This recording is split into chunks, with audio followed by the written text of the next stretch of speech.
The situation in the Middle East remains very tense. A peaceful settlement hangs in the balance, and with each new statement, there is a feeling that this hair is about to break. Are escalations possible? And why is Iran delaying the previously announced strike? Talk about all this today with Cvі Zільбер, an Israeli journalist and editor-in-chief of Best Radio. Hello, Cvі. Shalom, hello, glory to Ukraine. Greetings everyone. Glory to the heroes. Thank you very much for joining this stream. Reuters writes a statement that, in fact, this possibility of a ceasefire in the Gaza Strip should allegedly deter Iran from attacking Israel.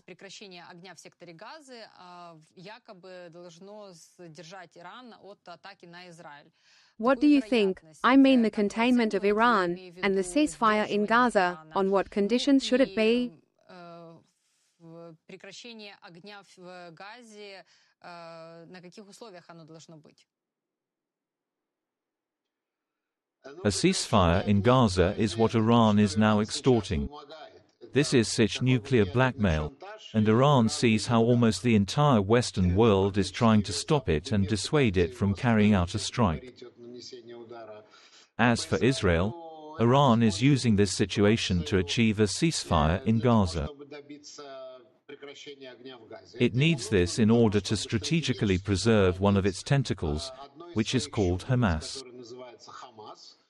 And it was at the behest of the liquidated Ismail Haniyeh that Hamas chose a course towards a strategic alliance with Iran and the Shiite axis of evil. Therefore, Iran is prepared not to retaliate against Israel based on its strategic interests, to preserve Hamas and to maintain the eternal threat that will come from Israel. Israel will now release the terrorists. Investments will be made to rebuild the Gaza Strip. Iran will begin to arm Hamas in a new way. And the next blow, you see. This strike, as you know, Hamas did not agree with Iran.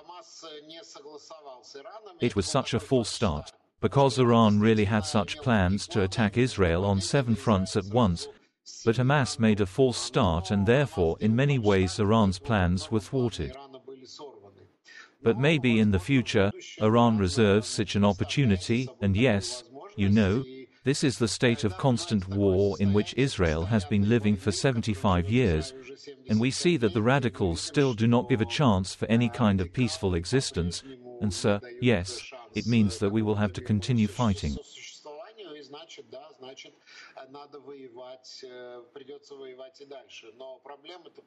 But the problem, you see, is that our government said after October 7th that this would not happen again. We are no longer going to put up with this.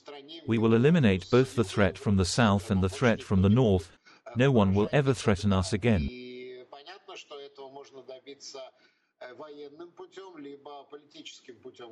And it is clear that this can be achieved either by military means or by political means of some agreement, but so far we do not see such an agreement on the horizon. That is, if we assume that the ceasefire agreement does not include, say, some guarantees that Hamas will not arm itself, some guarantees that Hamas will not remain in power, some guarantees that Hezbollah will disarm and withdraw 10 kilometers from the Israeli border, then Israel, of course, can consider such a proposal.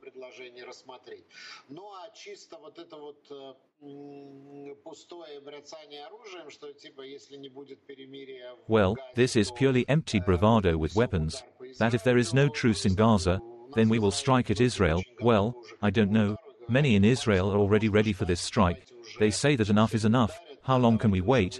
Let's already let them strike. Let's already respond to them and put an end to the Islamic Republic once and for all. But Iran is now playing such a very interesting game, you know.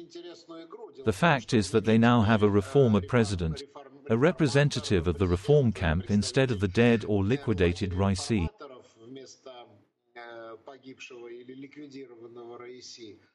And he is playing such a game, such a course for negotiations with the West. He said, in particular, that it turns out that Gaza is not the most important for Iran. It is his son, by the way, who wrote on social networks that Iran has its own internal issues, hotter, more urgent, and it is not Palestine that is the most important problem for Iran. for which he immediately received what he deserved from the IRGC. But, nevertheless, we see how Zayav, the former Iranian foreign minister, also from the camp of reformers, who was under Rouhani, who is considered one of the fathers of this Iranian nuclear deal.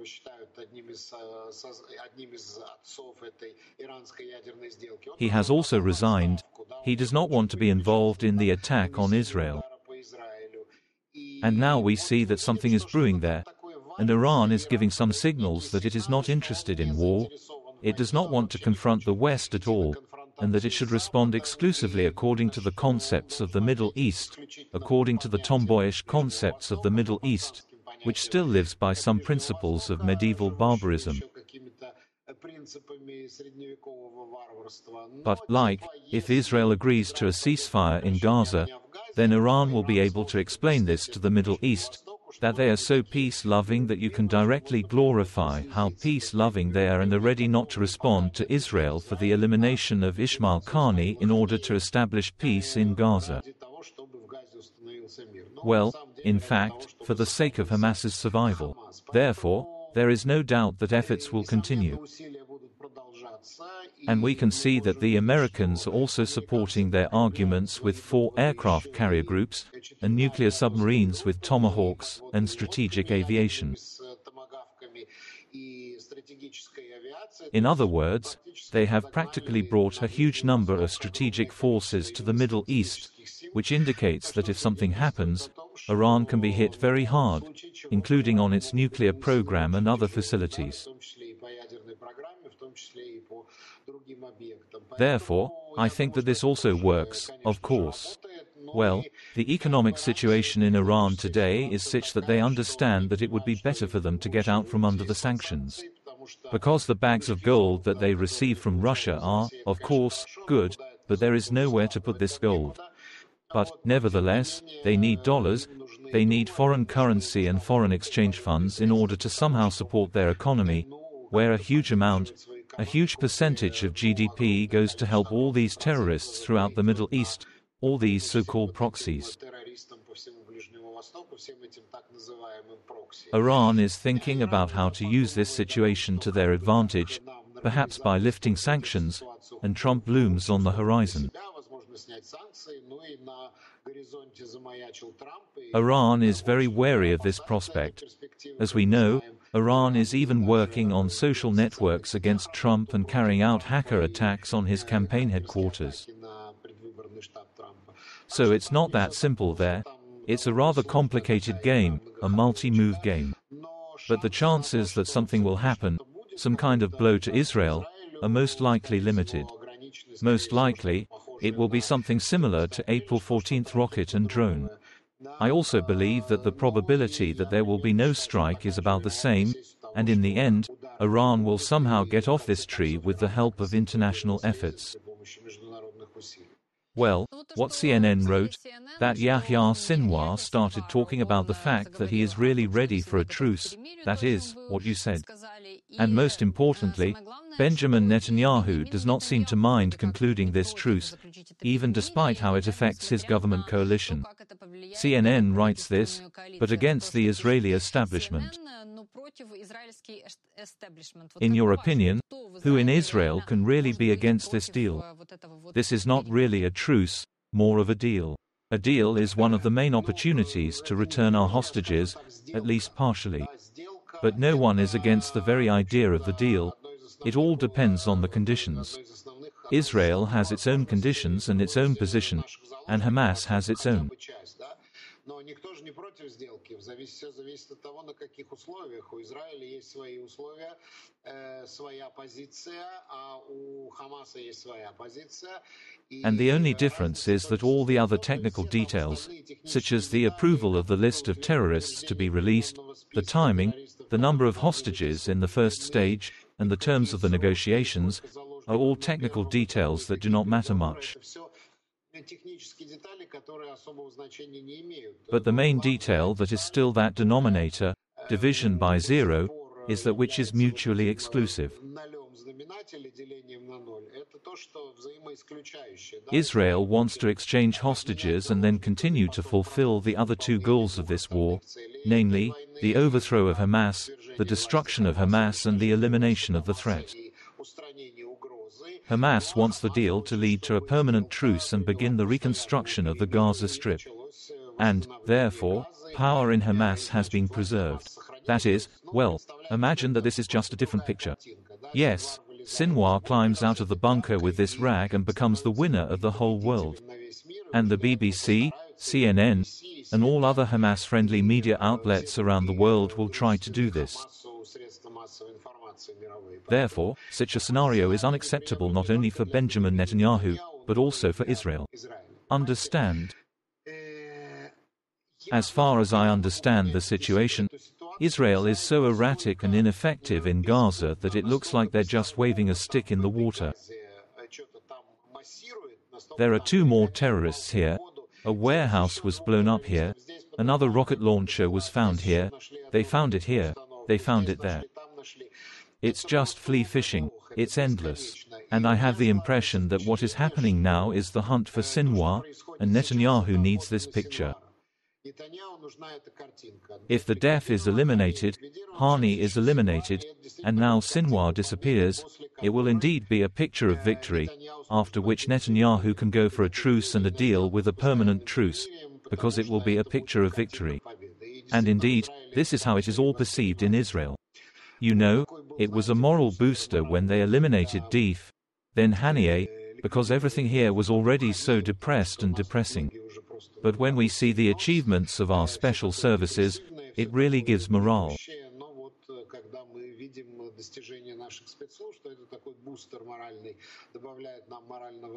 Therefore, it seems to me that what is happening now is just a stupid hunt for Hania and nothing more. Haniyeh, of course. Sorry, Sinwar. Hani has already gone to the mountains, sorry, made a slip of the tongue. The hunt for Sinwar is underway. Sinwar, of course, is not satisfied with such an outcome of this war. First of all, he wants to live. Although he shouts that he is a shaheed, but in fact he wants to live. And he wants to come out victorious. He wants to be the hero of all terrorists around the world. Therefore, he will now say whatever he wants.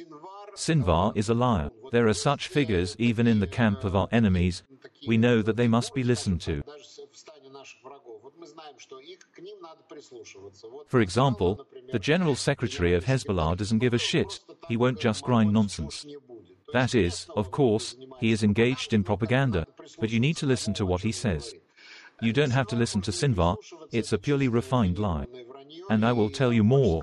Before the preparations for the attack on October 7th began, Sinwar suddenly began to give interviews to the Arab media, where he said that he was an old soldier and, of course, if necessary, he would take up arms again and fight for his people. But at the same time, we need to make peace, we need to build the future, develop economically, create jobs and so on.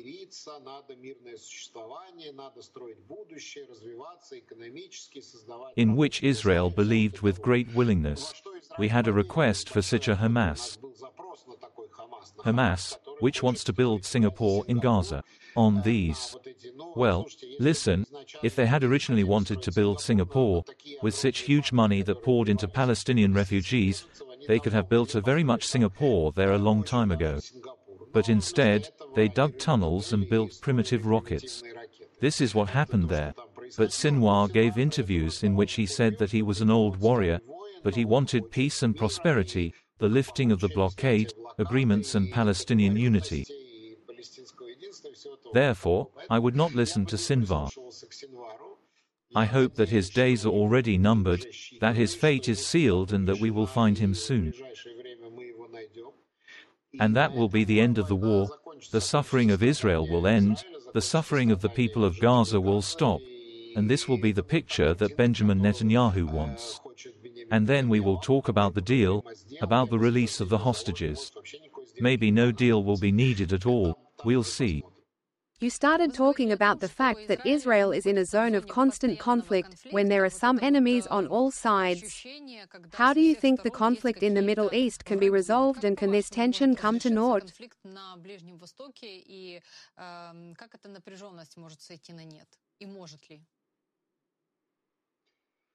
You see, this conflict in the Middle East has such deep and long-standing roots in history that it is hard to believe that we will suddenly wake up and it will no longer exist.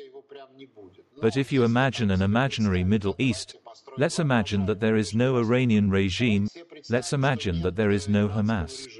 If there is no Iranian regime, then all these proxies, such as Hezbollah, also become less significant and innocuous. Yes, why not? In such a situation, I think we could agree with the Palestinians not on the creation of a state, but on some kind of self-government, and resolve issues with their rights while preserving the Jewish character of the State of Israel, without any population displacement and other unpleasant consequences.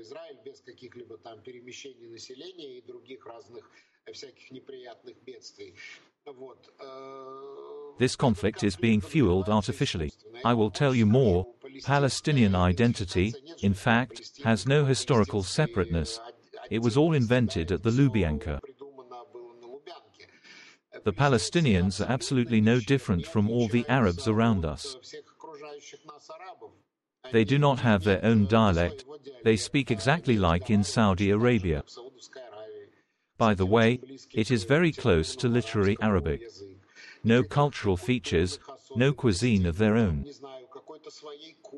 So they came up with this Arafat, which Arafat wore. But this is absolutely artificial, precisely because Arafat wore it, and such a headdress was common in other countries. And, accordingly, I am not saying that this identification does not exist. Undoubtedly, it exists after so many years. It was created artificially, but now it exists, and this is a fact. But it was built precisely on sacrifice. That they are victims, everyone owes them, they are unhappy. They cry for the camera, women tear their hair out, children cry and wipe their blood. These are all the pictures on which the Palestinian people were created. They are victims for which the whole world collects money, which the whole world regrets. And the more victims there are, the better for this fundraising. And I don't know how to deal with it today. But in any case, a sovereign state, the creation of a sovereign Palestinian state, it is not some kind of ultimatum truth. Israel foolishly agreed to this in 1993 when it signed the Oslo Accords. But let someone answer the question of why the Palestinian people, who have just aspirations, believe that it is imperative for them to create their own independent state, which has never existed, just as the Palestinian people never existed. In short, the Palestinians called the Jews who lived in the British Mandate territory, which was called Palestine. And, accordingly, take, for example, the Kurds. Why don't the Kurds have the right to self-determination? A huge people, the largest in the Middle East, which does not have its own state and is dispersed on the territory of Turkey, Iran, Iraq and Syria. Why do the Kurds, who have their own language, their own religious texture, representatives of all religions, their own music, literature, cuisine, all the characteristics of a separate people, a separate nation, have aspirations to create their own state in the future and want to unite, while no one raises this issue or even stutters about creating a Kurdish state? And the Palestinians, who are absolutely no different from the surrounding Arabs, must certainly get their own state.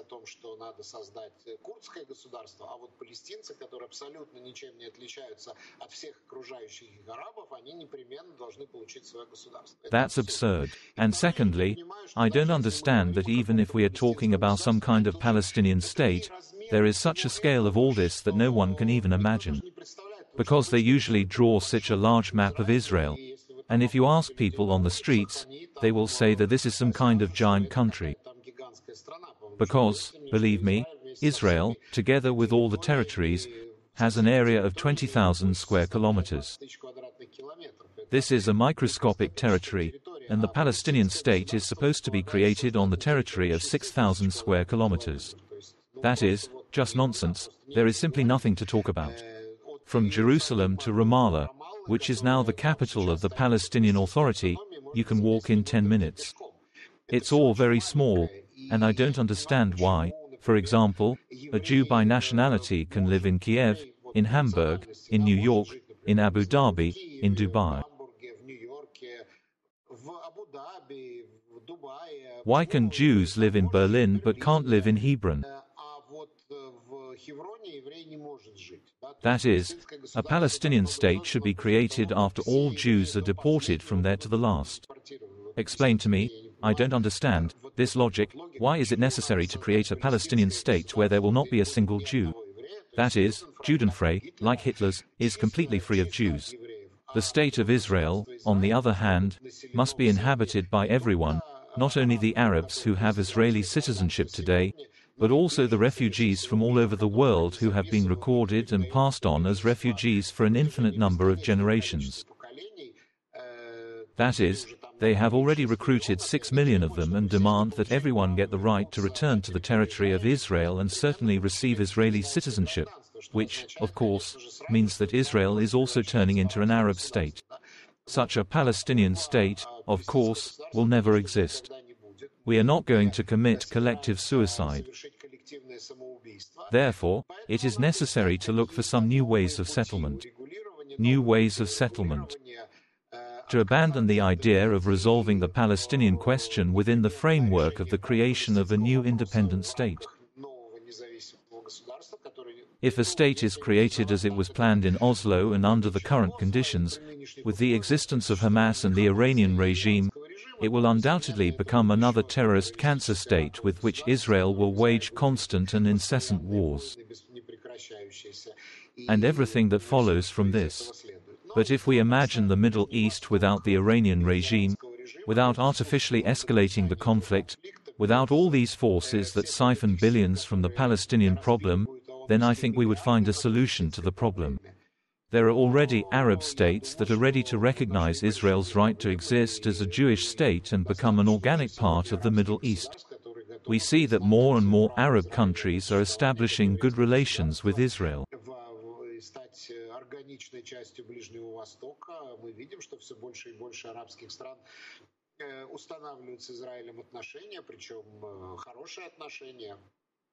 And this, in general, gives hope. If our relations with neighboring countries are normalized, except for Syria, where Putin's army is still located, we will be able to calmly sit down and discuss without fear for our existence. We absolutely do not want to occupy another people or dictate to them how to live. But this does not mean that we should create some kind of artificial, dwarf, non-viable state just because someone in the world today is trying to achieve it on principle. Мы должны здесь создавать какое-то искусственное, карликовое, нежизнеспособное государство, просто потому что кто-то из принципа этого сегодня в мире добивается. I would like to talk a little bit about the support that the United States is now providing to Israel. You started talking about the fact that very serious weapons have been brought up, including nuclear submarines. Why do you think Israel is now being given so much support from the United States to repel a possible Iranian attack, while Ukraine, despite its situation in the Kursk region, has not yet been provided with the long-range weapons needed to strike Russian territory, due to United States' fears of nuclear escalation? Наши ВСУ сейчас находятся на территории Курской области.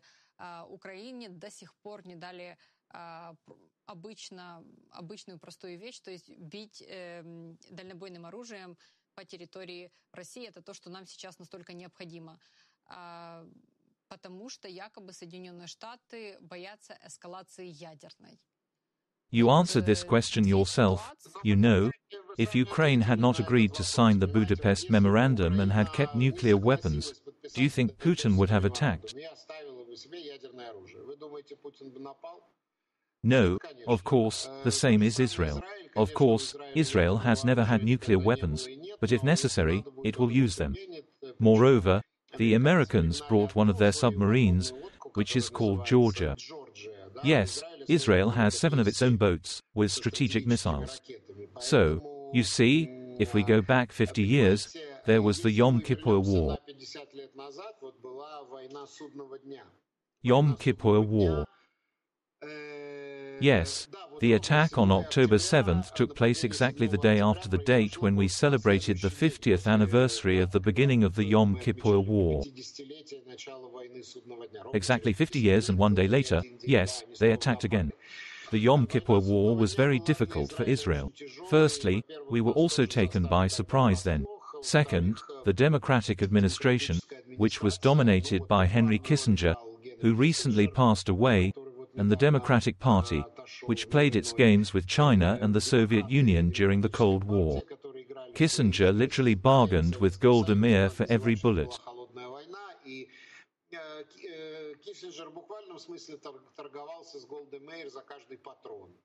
And suddenly, at some point, Kissinger comes out of the secret meeting and says that Israel will get everything it needs.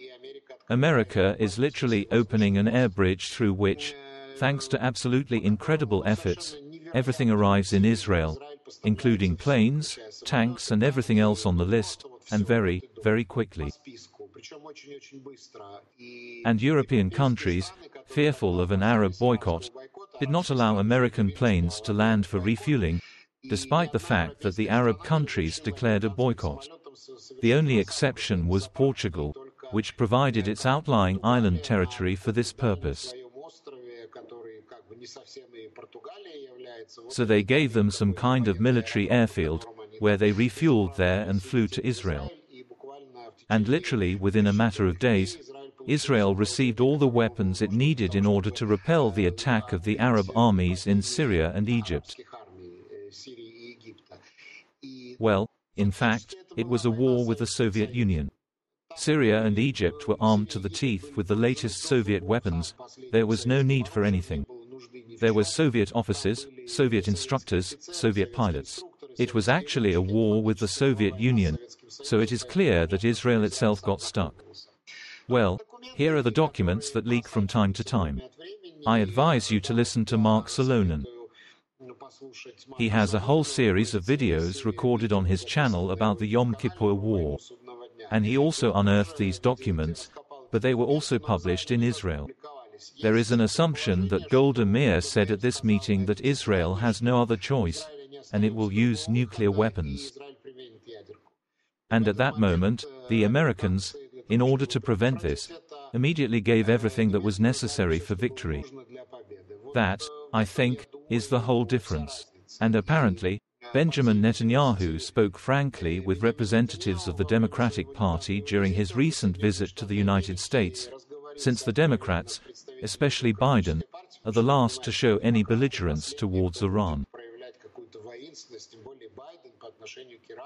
Biden was the first to immediately return to the Iran nuclear deal immediately after the inauguration.